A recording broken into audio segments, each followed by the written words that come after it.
Um, so after talking about the tracks and how they are designed throughout your body, it's safe to say that they are named after the location or function that they have. For example, I have the cortical spinal tract, and that's named because it's in the cortex of the brain and then the spinal cord, right?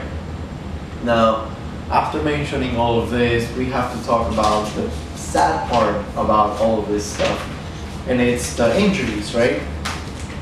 And the question that was brought upon was, why are spinal cord injuries permanent, and why don't they heal?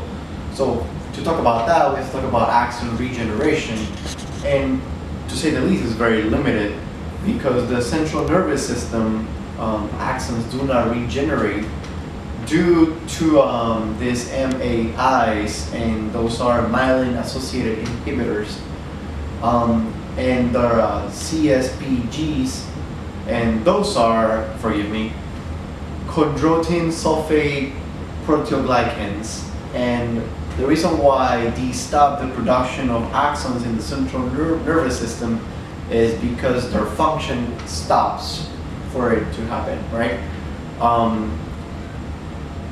So if you have something like a stroke, a spinal cord injury, a TBI, or any other condition that essentially involves the axon disconnection, will not have any recovery at all. And so for the peripheral nervous system, there is the possibility, though it's not guaranteed, to have recovery in these aspects for obviously lacking the MAIs and the CSPGs. And these guys suck. They limit regeneration.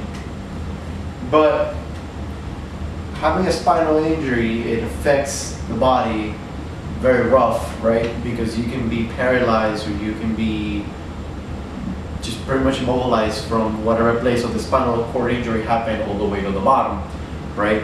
So we have to explain why this happens, and it's what I kind of assume was a two-injury process. And the first injury occurs at the moment of impact, right?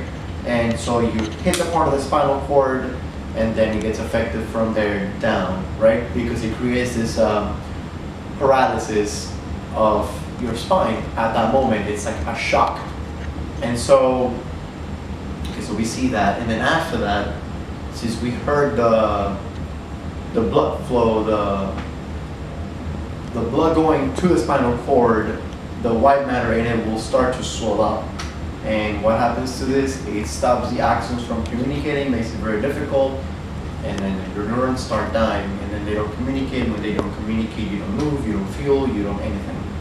And you know, you lose all sensation pretty much in this area. Because not only do you stop the blood flow going to the spinal cord, but you stop the oxygen intake that it has, right? And the most important aspect of this is because the axons, they stop communicating, and that is the next thing we're gonna talk about.